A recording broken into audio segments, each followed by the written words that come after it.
Hello everyone. Hey Sarah, Trishul, how you doing? Robert Atkins in the building. Ella Bella, Healing Heart. Got some new names in here. Sorry, Bach. Sometimes I get carried away. I like to add flourishes to an already awesome thing. I don't know if anyone's familiar with what I was just playing, but if not, you are missing out on our brand new challenge that we just started last week. I really hope that a lot of you, I hope all of you, have taken the time to check out the new course in the course tab in the interactive app. But if you haven't, or maybe you're not an app member yet and you're just hanging out on YouTube, allow me to briefly set up what we're doing here in the app. Everyone can play Bach, at least that's our theory here. When we add video lessons and interactive notation and all the bells and whistles, light up keys, finger suggestions, etc., etc., we believe that everyone can play or at least have a really great experience with Bach's music. And in particular, we picked a piece called Prelude in C, arguably one of the more famous classical compositions. Still to this day, professional pianists still perform this piece, but it's also a great learning piece for students. And in fact, Bach composed the entire book of learning pieces called the Well-Tempered Clavier. Prelude in C is the first piece in that book. That entire book was composed for his students, including his son, who was also a student of his. So the piece is a really beautiful piece. It's really impressive enough for professional pianists to still perform it, but it's also accessible enough for students to be able to get something out of it as well. So, with all that said, yesterday we launched our next little challenge in our app, in the course tab, where we're going to be breaking down and serving up Prelude in C to all levels. But here is the kicker.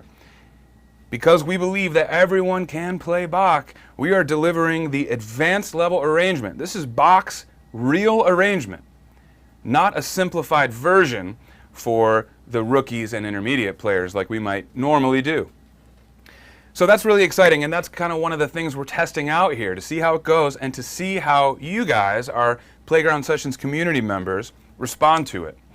And so we kicked off section 1 yesterday. It's going to be a handful of lessons for rookies, handful of lessons for intermediate and advanced players. It's going to be the section 1 is what we're calling it here, okay?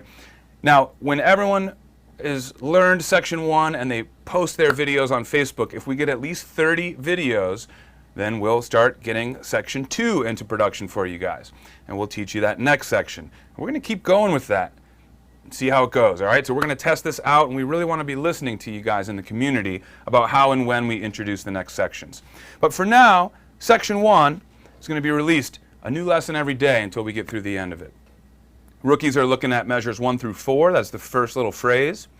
And intermediate and advanced players are starting with measures 1 through 11. That's the larger phrase.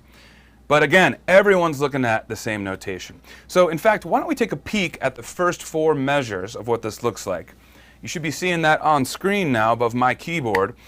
This might look intimidating to a lot of you, but I just want to let you know, you can rest assured this is going to be a lot more accessible than you think by just glancing at the notation on screen. But again, this is the Bach notation. This is not simplified. And here's about what we have going on in the notation here. I'll play through it once, and then I want to talk about it a little bit.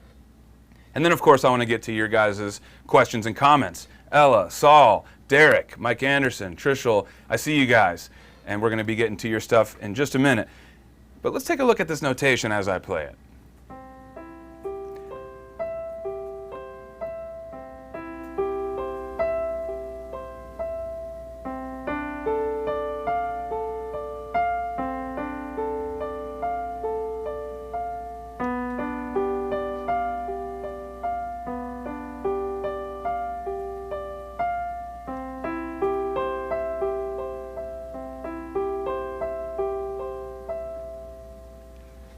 Now, what we really have here, if you were looking at the piano, and many of you have probably already seen this if you've gotten through our day 2 lesson from today, but really what we're doing here is outlining one chord shape. Even though we have a ton of notes, and in the notation we see some half notes, some eighth notes tied to notes, and we see right hand notes. At the end of the day, what we're doing is playing one note at a time in rhythm through a shape, all right? So I'm just going to give you guys a preview of a bit of the first lesson, just in case some of you haven't checked it out yet. And I really am confident that it's going to make you see that this is not as scary as it might seem at first glance. So if we look at measure 1, I see a lot of different notes and things going on. What if I told you it was just this? The entire first measure is just this. And I could even boil it down even simpler. This is just a C major harmony. Now, there's more than just 3 notes. Here's our basic C major chord, right? We've also got an additional C and additional E on top. So your left-hand position, right there, those 2 notes. Your right-hand position outlines that C major chord in second inversion, but it's okay if you don't know what that means. Just copy this hand position, G, C, and E. And in fact, we're going to use 1, 2, and 4 fingers for that. But now you know the entirety of measure 1, you guys, except we just need to apply the rhythmic pattern. So first step we'll do is start from the bottom and go up, 1 note at a time. So that means left hand first. Now right hand G is next, 2 on C, and 4 on E. That's about it, you guys, but there's just 3 more notes we need to play in rhythm. We're just going to repeat the same right hand notes. So all in all, it goes left hand, right hand plays 3 notes, and then plays them again. Now you do that again to finish out the second half of measure 1, and then we're on to measure 2. New chord shape, same exact rhythmic pattern. So you can see that when you learn that rhythmic pattern and your fingers get comfortable with it, then you can apply that same rhythm to every new measure as we go into each new chord shape. And that's really where the lessons become valuable, where I can show you each hand position and then talk about the transitions between them. But the rhythm is always the same. So once again, I'll play through what we see on screen with these 4 measures. Here's shape 1. That's all it is. But I'll do this rhythmic pattern. Ready?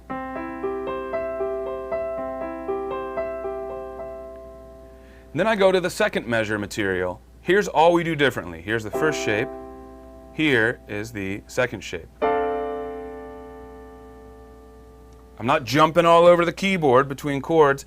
All I did was shift from here to here. And I'll do the same rhythmic pattern.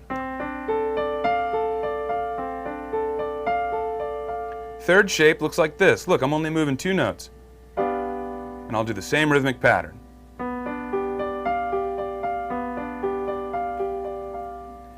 And the fourth measure is the same as the first, so it's even easier than it could have been. We're just going right back to our first shape again for measure 4. And again, same rhythmic pattern. Now you may also notice that my left hand is holding down while my right hand notes are playing. And we can get to that in a bit. There's all sorts of little subtle details and bells and whistles and polishing that we can do to this stuff. But we're only on day 2 after all. And for the rookies, we haven't even gotten into some of this material in measure 3 and 4 yet, so I'm not trying to intimidate anyone. In fact, what I'm trying to do is the opposite, to show you that even when there's a lot of notes in notation, we can still find patterns and repetition and things that make it easier to learn and memorize. So with that said, I want to go to the chat and see if people are writing comments or questions about this song, this piece. I was corrected earlier. I forgot that songs really are not the right term for classical pieces of music like this. One reason is that songs tend to imply that there are lyrics. A piece tends to be a classical instrumental work that's more involved. So correction there. But what I want to do is see if you have any questions about this piece and or about the challenge that we're doing or about the course. Now, the first thing I want to address, I've already seen a couple of comments about it. If anyone's been in the Facebook group yesterday or today since the course launched, you're aware that there were some technical issues experienced by many of you. Some people were having difficulty downloading the lessons, others were seeing a white screen, and so on. Now, luckily, it seems that the Playground team was able to quickly discover what the issue was, and I believe everything's fixed now, but I still want to say if you're experiencing some issues with either lesson 1 or lesson 2 or anything else that has to do with this course, I encourage you to write into support@playgroundsessions.com.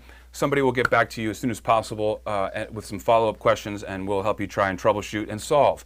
But I am told that things do look clear now, so I'm hoping that those issues are in the past. And with that said, let me go ahead and go through the chat here. So I already said hey to a few of you. Healing Heart, hey, hello from London in the UK. I'm not sure I've seen this name in the chat before. Hey, Healing Heart, thank you for joining. Let us know how you discovered this stream, our Wednesday night Playground streams. And are you a Playground Sessions app member? Great to see you. Great to hear from you. Mark Schwank in the building. Mark is saying he can't seem to download lesson number 2. So Mark, once again, I apologize for the inconvenience. Please reach out to support. You may get Andrew, you may get Ian, you may get Thomas, you may get Dave. Anyone that you get is going to be ready to help you with that. Apologies for the inconvenience. Hey, Sarah Pickles. Always great to see your name in the chat. Robert Atkins asks, where are the red keys located? That's funny. So we were trying to throw you guys off a little bit in some of our hints last week leading up to the launch of this challenge. And it wasn't a wrong hint, it's true, but we were trying to, confuse you guys a little bit for fun. In case you missed the hint, my hint was this piece is written in a key signature that has the same amount of black keys in the key signature as red keys. And of course, since there are no red keys, the answer is that there are 0 black keys in the key signature, which means we're in the key of C. Prelude in C.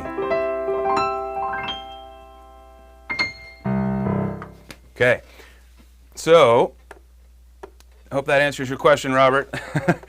Ella Bella is writing from Australia. Awesome. I haven't seen an Australia name drop. That's pretty cool. All right. Yes, Saul, still trying to stay safe. Elton John says it was a trick. I thought it was a popular song since they wanted us to guess. We were trying to trick you. You're totally right. Not in a negative way. We weren't trying to really trick you, but we thought it'd be fun to throw you off course a little bit, to show you that even all the things we were using to describe this classical piece, they could be applied to other genres as well. That's one of the things we wanted to show you guys about classical music and Bach. Often we get the sense that that stuff is pretty removed from modern music, and we feel like it's maybe old and stuffy or not really relevant anymore. I don't think that's true at all. I think classical music can get a bad rap a lot of the time. So what we wanted to show you is that our hints, as it had to do with rhythm or genre or whatever, we purposely wanted to show you guys that it could be classical or not, right? And I think that hopefully you guys were able to see that. A lot of that stuff applies across genres. Quincy often says, hey, there's only 12 notes. That's all you need. It doesn't matter what the genre is, right? There's just 12 notes, and I think we get what he's saying there is music, and there's a lot of crossover. All right. Hello from Florida. Nice to see you. Hope you're staying safe down there. Derek, where did it go? Oh, I lost it. My scroll just freaked out on me. I lost you, Derek.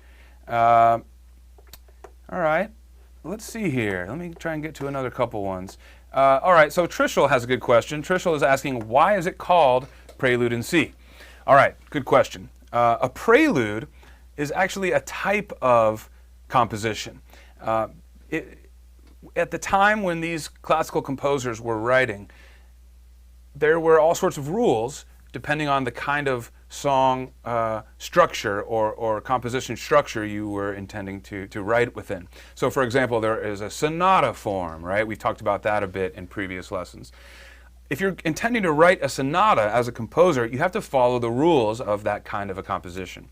A prelude is another type of musical form or composition. The thing that defines it actually though is that there's not really a specific form to it. It's more so an introduction to a more substantial part of the piece or the piece itself.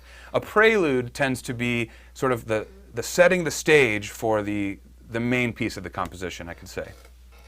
And so in this case, Andrew has helped me with this answer. Andrew has told me that there's a fugue, which is, again, another type of compositional form that has its own rules. There's a fugue in the same key of C major, and this prelude here is meant as an introduction to that fugue. So the introduction itself doesn't necessarily have to follow strict rules. except just that the rule is that it's the introduction to what's coming next. And so this particular one is called Prelude in C. It's the prelude to the fugue, which is written in C. So it's written in the key of C major. I hope that answers that for you. But a prelude, yeah, in that sense, it's not so much a song title. It's more of a description of what type of function the composition is serving. All right. And by the way, that book, again, is called The Well-Tempered Clavier. And in fact, I think there was a question about that. Oh, yeah, from Robert Atkins. Hey, Robert. Robert says, will the entire Well-Tempered Clavier be available in PGS? There is no current plans to put all of those in the app, Robert. The reason that we picked this song in particular was that actually, there's a few reasons. One, I think the initial reason was that our CEO, Chris Vance, really, really loves this piece. He learned it when he maybe was also not an advanced student at that time. And he had the insight as a Prelude in C student that it was more accessible than he imagined. And so he put it to us, the music team, to figure out how we might be able to give that experience to our larger community. And so we picked it with the thought that we would teach everyone the same level, to show rookies that, hey, it's not that far off from where you're at now with a little assistance. And so we didn't necessarily pick it because we wanted to get all of the Well-Tempered Clavier into the app. We picked it more because of Chris Vance's anecdotal experience with it, and we all just really love the piece. But having said that, if enough people are saying, hey, we really loved Prelude in C, we want to get into the next one, of course, we always want to give you guys what you want to learn. And so if we're seeing the trend being that we want more from the Well-Tempered Clavier, I see no reason why we wouldn't do that. In fact, I'll remind you all of the song request form, and maybe I can ask Andrew to paste that link as well into the chat in case you're new to that. But basically what that is you'll be able to request songs that we put into the app. I see no reason why you wouldn't be able to request this song book, The Well-Tempered Clavier. And if other people want to vote on it too, they can upvote that vote. So you can start to see the votes that are getting the most traction rise to the top. If we see Well-Tempered Clavier, or really most any piece for that matter, rising to the top, we're going to start to prioritize that and get it into production. Of course, assuming that we've got the rights to stuff. But with this older classical music, a lot of this stuff is public domain, which is great. All right, so Healing Heart asks, I'll take a look at the Facebook page after this. What is the app you keep mentioning? So thank you, Healing Heart. I would love to tell you about the app.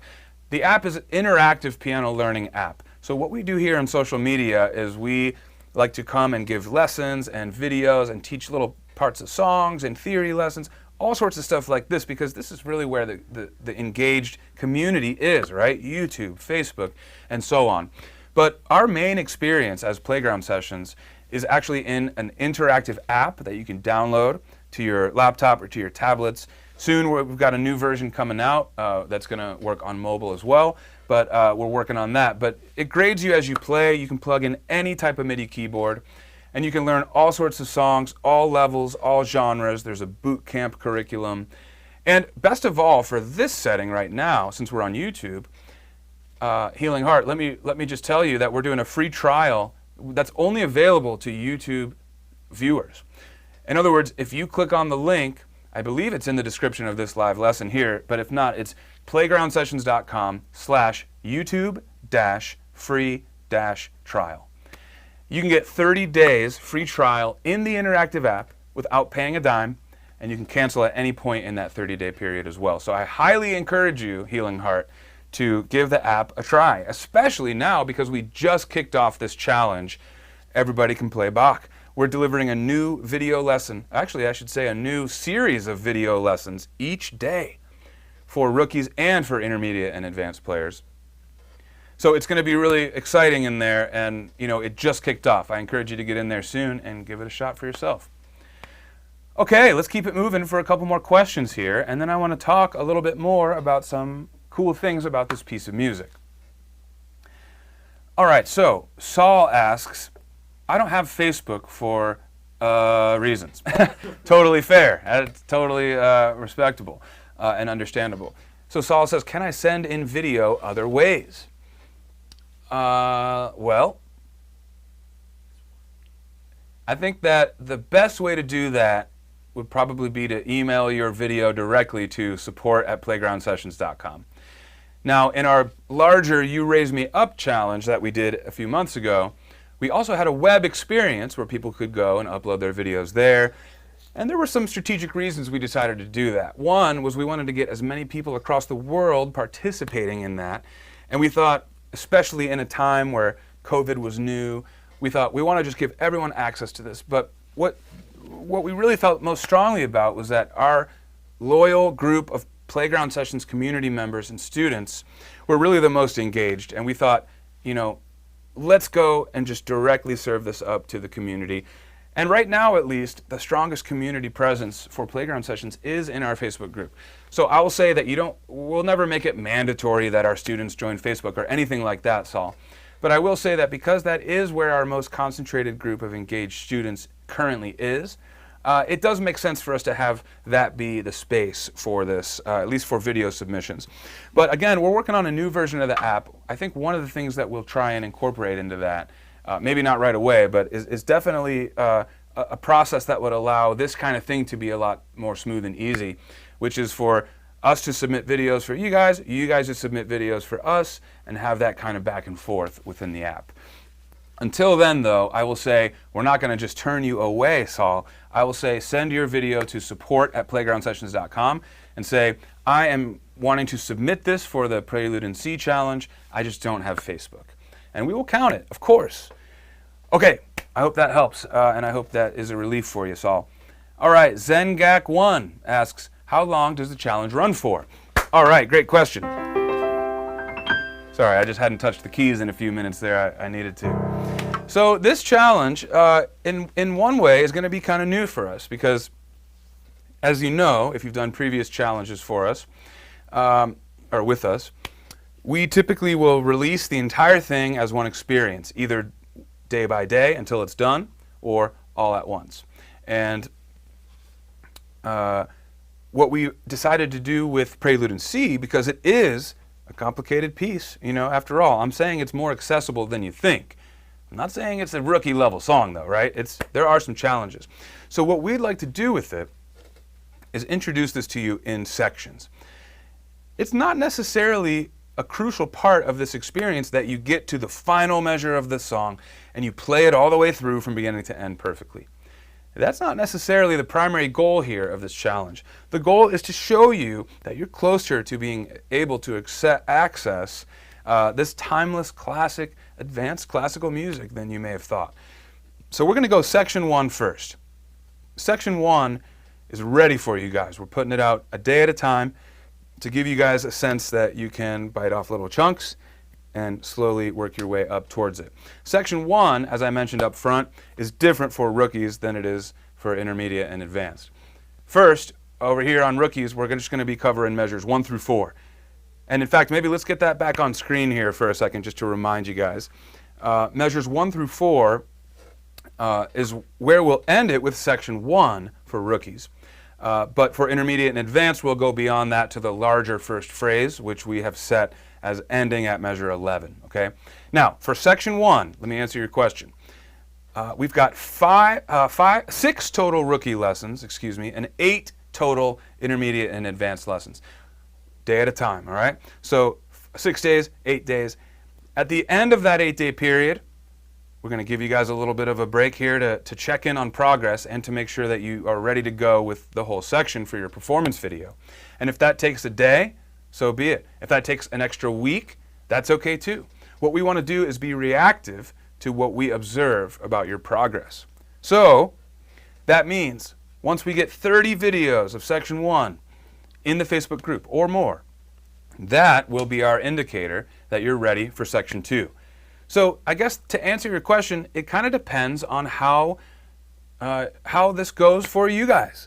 And there's no deadline on it. There's no sort of timing where all of a sudden now you're too late and you missed the boat. That's not what we're going to do for this challenge. We're going to let you set the pace. So when section 1's done and performance videos are uploaded, that's our cue. We'll get section 2 into production, and then we will serve that up to you guys as well. And you know, the plan is to keep that going. Once section 2 is done, we'll do the same thing. And who knows, maybe we'll find that we can get to the end of this piece.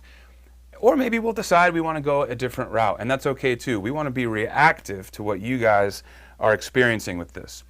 And so section 1, it's about a week long, and then there's going to be a little sort of check-in period to see if you guys need extra time to practice and upload your videos. And then we'll get into section 2 at that point, all right? It's going to be an exciting new experiment for us, and as always, we look for feedback from you guys. All right.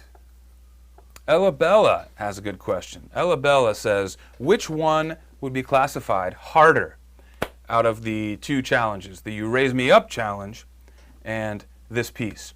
Well, Ella, partly that will depend on what difficulty level, what level you're at as a player. Because another difference here between the You Raise Me Up challenge and this Bach challenge is that everyone in the Bach challenge is working on the same level of arrangement. So what I'd say to that is, for rookies, this might be a difficult time. I'm not going to sugarcoat it, guys. I think you can do it, but I'm not going to tell you it's going to be a walk in the park, okay? Because we're learning the advanced level arrangement.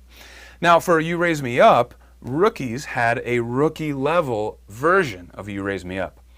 So with that said, I would say rookies will probably have a much harder time if you compare it to You Raise Me Up, because that was a rookie level version. It's kind of apples to oranges.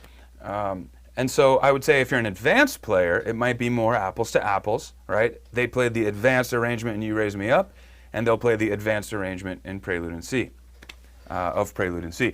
And so I'll say, because the genres are a bit different, the styles are going to be a bit different, and each style is going to have its own set of unique kind of difficulties or things that are easier. But I guess the best answer to that is that this is just a bit of a different experience than You Raise Me Up, because we're all learning the same difficulty level. So we'll have to see. And again, I really want to get feedback from you all on this. In fact, you may see us coming out with more and more surveys and polls for you guys. I hope you don't mind that stuff. It really, really, really helps us be able to deliver the best experience to you guys. So we really appreciate the engagement with that kind of thing. All right, let's keep it moving. Sarah Pickles says, I'm stuck later when the right hand goes A, E, A, and my hand can't reach. Should I use a pivot? Sarah, thank you for reminding me. I remember in a previous lesson you said that it was difficult for you to reach an entire octave. This is a perfect question here. So rookies may not have gotten there yet in their path, but there is a few measures down the road in the intermediate and advanced path that looks like this. That's the position there. And what I'm doing right now is playing all 5 of those notes in that shape as a block chord, right? Now to me, that helps me visualize what are the 5 notes I'm going to be playing in rhythm, if I can see them all as one shape. However, you will never need to play it like that in this piece. You never need to play this as a block chord. It's more of a visualization tool. So Sarah, what I would say to you is that because you don't have to play this note and this note at the same time, you called it. You're right. You would do, I don't know if a pivot is the right word, but you want to kind of do this turn here. And let me show you what I mean. Instead of doing, you don't have to have your right hand thumb and pinky on these at the same time. Instead, here's what I would do. Notice my hand is compressed right now. I'm going to play my thumb A, and then I'm going to reach my 3rd finger to E. Now watch what happens when I push it. Look at my thumb. I'm already shifting upward, and now my pinky can easily reach up to A. But when I'm up here, notice my thumb is nowhere near that lower A. Right? So that's the key there, Sarah. Over the course of these 3 notes, A, E, and A, you want to keep the part of your hand that is not playing relaxed, not stretched out in that octave position. So once again, when you get done with the left hand notes, you'll play your right hand thumb. Notice where my pinky is. It's nowhere near that A. Then I'm going to stretch open just enough to put my 3rd finger on E. Now watch what happens with my thumb and pinky. Neither are on the A. I'm compressed. But I'm still moving to the right so that now I can play my pinky on A. My thumb is still compressing inward. And that's actually a great thing to practice, Sarah, back and forth. Coming back down as well. Notice my wrist is rolling as well, from left to right. All right, so that's what I'm going to encourage you to do, Sarah. And later, there's going to be a couple of other octaves, too. You'll do this later, where you have G, D, G. Same idea here. Oh, I guess you know what? You don't ever go up and then back down like this. What you do in this piece is you go up, and then you go back down right away and go up again. So you go G, D, G, and then you play that low G again. So that's just a slight variation on that. But either way, the point stands. You don't have to stretch into that full octave position with your thumb and pinky. Okay, I'm seeing that you guys are tracking my answers. This is great. Hey, Ella, saying that really helps. I'm really glad. I have to go for my school meeting, but I'll come back and watch straight after that. Awesome. See you, Ella. See you next time. Hey, Mike Anderson in the building. He says, hi, Lauren. Oh, I didn't see Lauren. Is Lauren in here? Huh. All right. Cool. Sarah Pickles. Okay, cool. I'm glad that works for you. All right, let me get another question in. This one's from Yvonne. Hey, Yvonne. Yvonne asks, Phil, can you advise on how to do the counting for this piece? I find myself looking at my hands and missing the timing. Okay, we can talk about that. There's kind of two things here. One is about missing the timing, all right, and we'll talk about that. The other one is about how to count. So I'll address the counting first. The counting and what syllables to use and how to subdivide, that all is about the time signature and the rhythmic values that we see in the notation. And so the final version of this notation, and again, I'll pull it up on screen now, if we can get those first four measures up on screen, that is the final version of the score. And we see a 4/4 time signature, and we see our shortest note duration, or our quickest note duration, as being a 16th note. And so 16th notes are what we will use to subdivide. And there are 4 16th notes in a beat, and there are 4 beats per measure in this time signature. So here's how I would count this. 1 E and a 2 E and a 3 E and a 4 E and a 1 E and a 2, right? So you start back over at 1 in the next measure. And 1 E and a is the traditional way to verbalize and count 16th note subdivisions. So that's one part of your question, Yvonne. And if you go really fast with this, it would almost be impossible to count it out loud like that. 1 E and a 2 E and a 3 E and a 4 E and a 1 E and a 2. You don't really need to do that when you are able to play it that fast, but it's crucial that you can do it when you're first learning it and you're going really, really slow. 1 E and a 2 E and a. And the key for doing it like that at a slow tempo is going to be to keep even timing. Even timing throughout all of your 16th notes. That's actually one of the nice things about this piece, is that in terms of a learning piece, it can look intimidating, but when you sit down rhythmically, really all you're doing is playing even 16th notes throughout the whole thing. And the tempo for this does not have to be fast at all for it to be a full normal tempo. In fact, I'm seeing a comment here now from John Sandlin that the tempo in the app is 44 and the slow rate is 26. That's a pretty slow quarter note count. But because we're doing 16th notes throughout, and it's not a fast piece when you perform it, well, now you know. It doesn't have to be fast just because it's 16th notes. So now let me get to the second part of your question, Yvonne, which is about how do I not miss the timing, okay? So regardless of what you are counting with your syllables and how you're subdividing, you might be using the right syllables, but you still might be doing it slower or faster than the timing or the tempo that you're supposed to be playing at. Excuse me. And that can be a challenge, Yvonne, for everyone. And in fact, most people might think the faster you go, the harder it is. The slower you go, the easier it is. That's actually not the case. And I think we may have discussed this in one of our previous challenges with the entertainer. When we slow things down too much, it can almost be difficult to play it that slow. Your hand might naturally want to go faster. And it would be a struggle or a push and pull to play at that slow speed if your hand is wanting to go a little faster.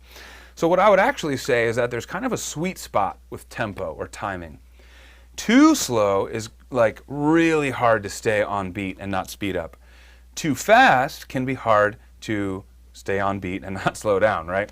So in the middle is kind of that sweet spot.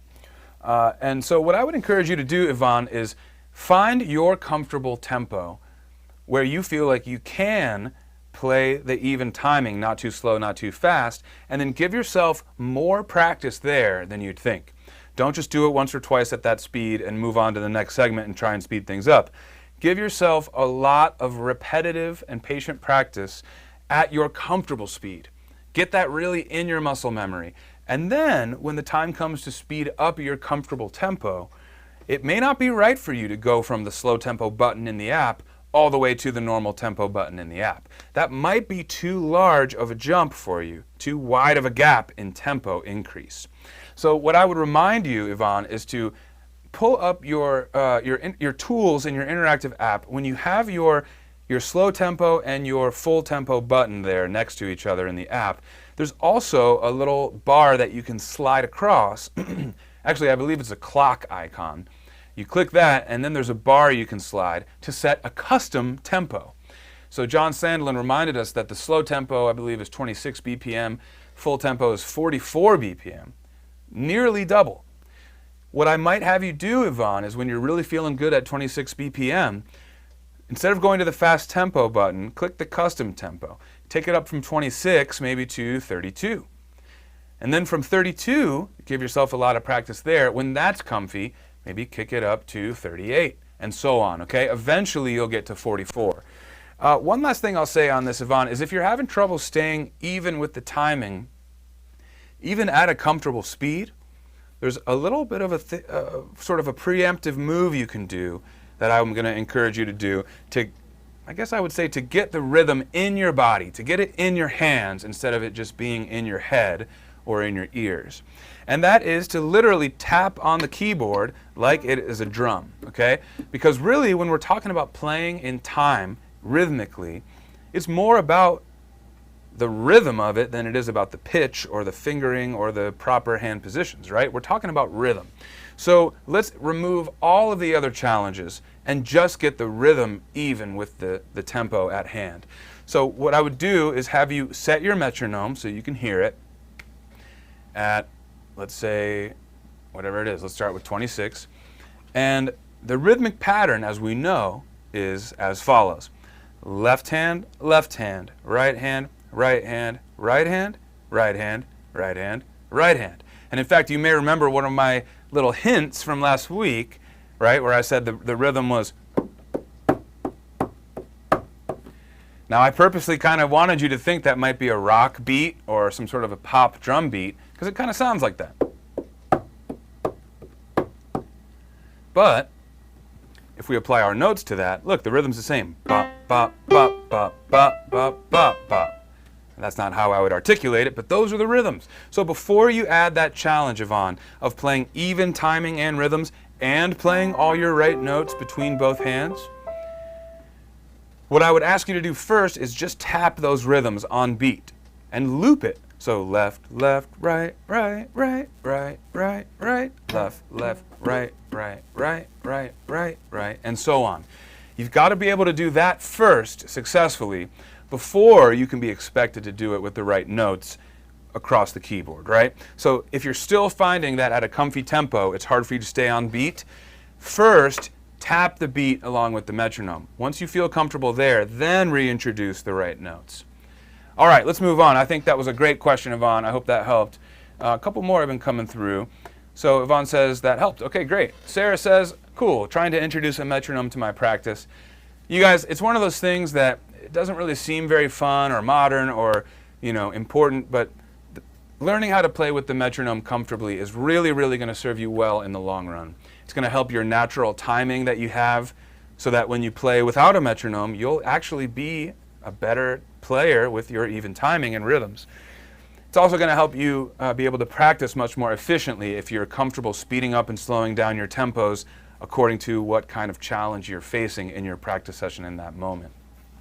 So Sarah, I'm really glad to hear that you're trying to introduce a routine of practicing with the metronome. I encourage everyone to do that.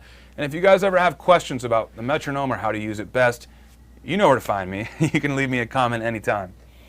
So Elta says, Phil, when counting, should the count 1 and 3 hit on the left-hand Cs in measure 1? Yes, Elta, you are exactly right. So let's get measure 1 through 4 back up on screen one more time. And I'll show you what I mean, Elta. In fact, if you look at the left-hand notation, the thing that's tricky, visually speaking, about this notation is the left hand looks like there's too many notes for it to fit in the time signature, right? You have a half note here as our first note in the left hand. Now in 4/4, we know a half note takes up half the measure. But then we see a dotted eighth note tied to a quarter note, and we're only halfway done with this measure. Then we see another half note with another dotted eighth tied to a quarter. It seems like there's too many beats in that measure, right? Well, there would be if this was all on the same line of notation, or we would call it the same voice. But what Bach has written here is actually two separate voices, both played by the left hand. So what we need to do is count the rhythms and the note durations for each voice. The lowest voice is simply this: 1E and 2E and 3E and 4E and just two half notes. So you're absolutely right, Elta, that the C in the left hand that starts at the bottom of each shape, because those are half notes, those are going to play on beat 1E and 2E and beat 3E and 4E and that's exactly right. Good observation. Now from there, 1E and 2E and 3E and 4E and that second voice, that E, shares in the same counts, okay? So for that E voice, we're actually resting when the C plays. So the secondary voice goes rest E and 2E and rest E and 2, okay? From there, we move to the right hand. 1E and 2E and now Elta, check it out. 3E and, yep, you got it. Good observation. Okay, Cynthia says, I found it difficult to play a song slowly that I'm familiar with the true tempo. You are exactly right. Thank you. That's the point I was trying to make earlier, is that especially if you're familiar with how the song is supposed to go, like You Raise Me Up or The Entertainer, many of you may have already known how that piece sounds. In fact, many of you may already know how this Prelude in C is supposed to sound as well, even if you don't know how to play it just yet. And you're absolutely right, Cynthia, that if your brain or your hands already know how it's supposed to go, it's actually really difficult to get your hands to do something other than that. And it's also true for speed and tempo. All right, so Yvonne writes back and says that she's been using the custom tempo, but she'll spend more time at mid-level speed. Yes, that is, you guys may actually start to get annoyed at how often I say this in my lesson videos. I say, please be patient with your practice. Repeat yourself many times at a slow speed. Repeat yourself many times at a comfy speed. Then move on. I really don't want to mislead you guys in my lesson videos, because typically what I'll do, as you know, is I'll demo a slow tempo thing one time. I'll get 100%, and then I'll move on to full tempo and demo that 100%. Then I'm done. And then I say, move on and practice that for yourself. Now, I want to remind you guys that in those lesson videos, I'm trying to be short and sweet, in part because we all know we can rewind the video and play back with those sections as many times as some students may need. But the key that I want you guys to take away is that's not what I want for your practice session. I don't want you to go one time slow, one time fast, done. Not at all, okay? Even if you nailed it at 100%, try it 3 times in a row. You know, what's the harm, right? You're just going to be building more muscle memory into your hand. And the more you do it correctly, the better you're going to have it memorized. And also, the longer you'll have it memorized. If you don't play this for 5 years and you sit back down at a piano, if you put in that repetitive practice work up front, you'll still have it. I'm sure you guys may know someone, or maybe you yourself, used to take piano lessons a long time ago and they still have that one thing they can pull out even though they haven't played in years and years. That's the exact reason why they're able to do that. Repetitive, patient practice. So anyways, not to beat a dead horse here, but I want you guys to really, really think about that. In fact, if there's one takeaway ever that you could have from my teaching, I'm ready to say it would be this: patient, repetitive practice. There you go, okay? So Yvonne, I hope you take that to heart here with your mid-level speed. Get really strong on the mid-level speed, and then increase your speed in smaller increments when you're ready. All right, let's keep this moving. These are great questions, you guys. Where did piano notion go? Piano notion, one version, measure 22, F sharp C, and 23, A flat F. Another version, if I remember right. Piano notion, I'm not sure if I'm following that. Maybe if you can elaborate, I can get back to that. But one thing to remember here is that in the song store, a year or two ago, we did break this down in a couple of different levels, advanced, intermediate, and rookie. And in fact, I believe they might still, those versions might still be up, but if that's what you're talking about, the confusion might be around the fact that now everyone's learning that advanced version. Piano notion, let me know if that's not what you meant, but I'm going to keep it moving for now. Oh, Trishul just said she got cut off from the stream. He or she, excuse me. I'm not sure if anyone else is experiencing that, but I hope not. Aiden, how are we looking out there? Okay, good. Sorry, Trishul. I hope you can get back on. All right.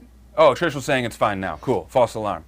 All right, Nathan. Nathan Quadad asks, excuse me, by the way, if I've mispronounced your name. Nathan asks, does this course teach one how to read or just play by ear?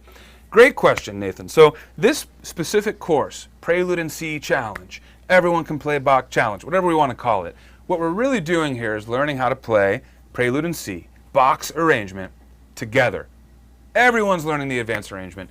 I'm teaching you all how to do it, right? So really what we've done for this particular course is what's the best way we can teach Bach's Prelude in C. And really we come out with a couple of answers when we think about that.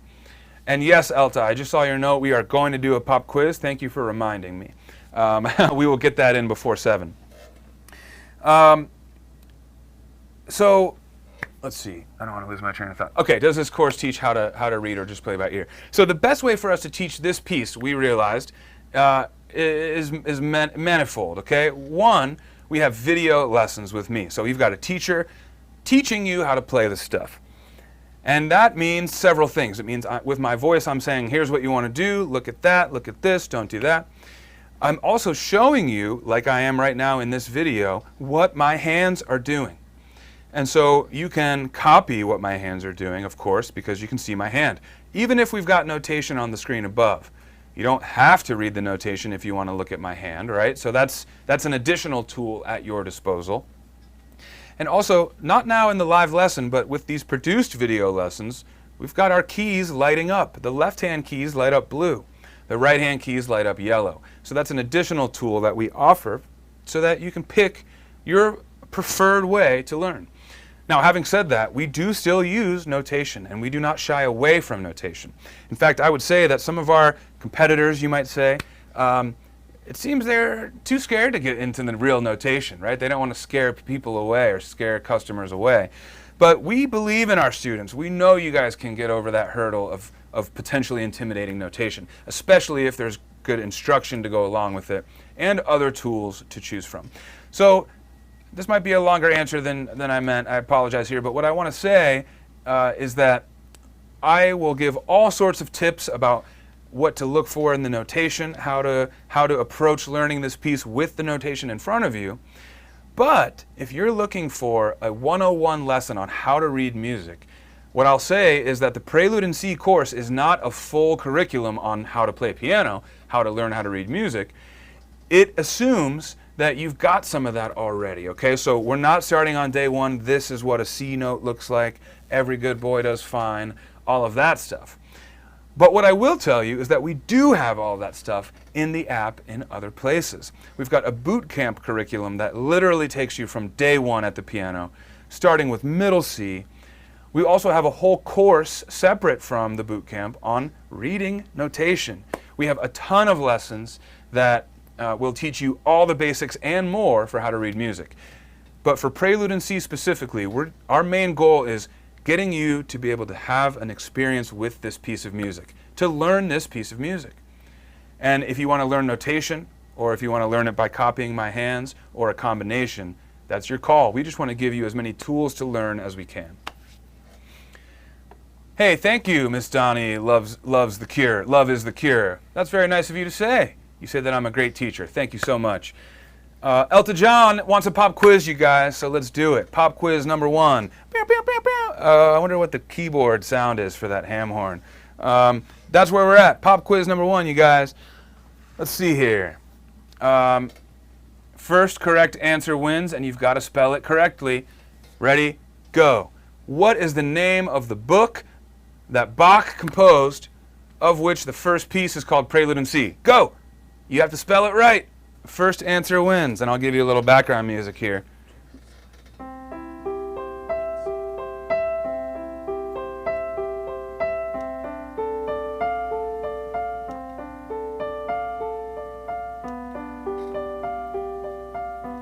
Sarah, check it out if you're watching.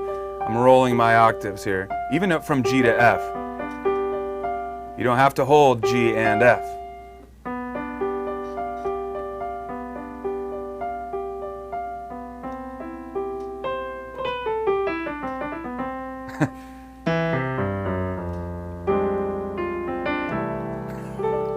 Sorry, Bach, I couldn't resist. All right, we got a couple answers coming in, and I am going to let them keep coming, and I'm going to do my own little version of this, just because I like to improvise, you guys. Let's see if I can make this jazzy.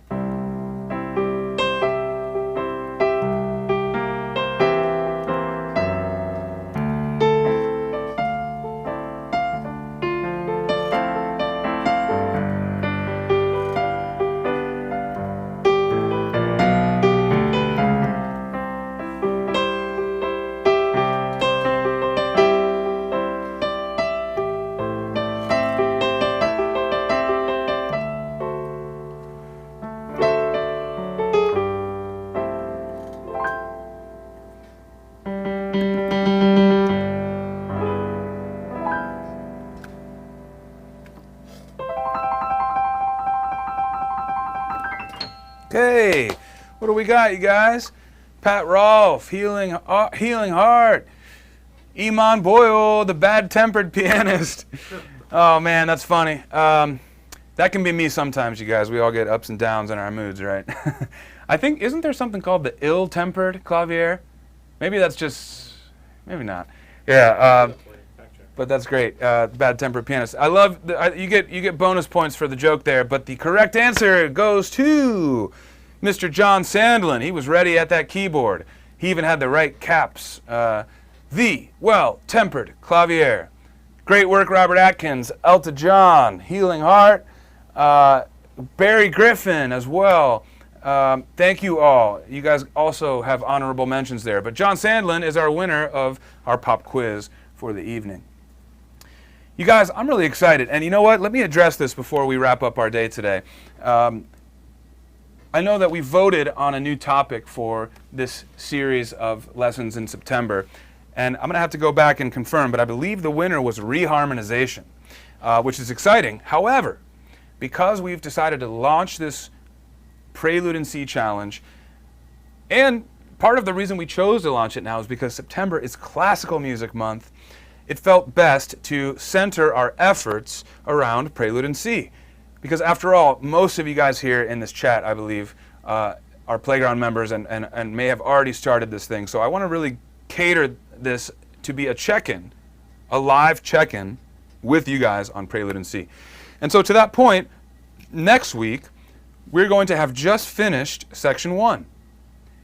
That's pretty exciting, right? In a week, we're going to have Section 1 down. And that means that next lesson, next Wednesday, I would also like us to have a check-in on Prelude in C. So we'll do something similar, but we might be able to cover some new ground, right? Some of the more measures we haven't covered yet. And I'm sure you guys will probably have more questions and comments after another week of lessons. So,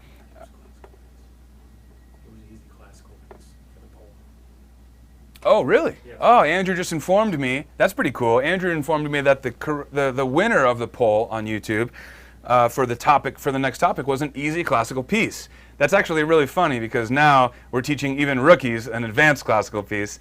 But it kind of fits the theme, right? Because what we're saying is, I'm really going to hold your hand here through this classical piece that Bach wrote. But I'm not even going to simplify it for you in the arrangement. I'm just going to help you get to that full arrangement. And I'm going to work hard for it if you guys can commit to work hard as well.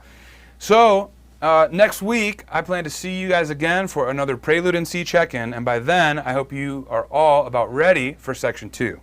But if not, once again, that's okay. We're going to look to you guys to set our pace for when we deliver the next chunks of these lessons. And on that note, we're going to get out of here. So thanks again for tuning in, everyone, and I'll see you 1 week from today, 6 p.m. Eastern, here on the YouTube channel for more on Bach's Prelude in C. Thanks, guys.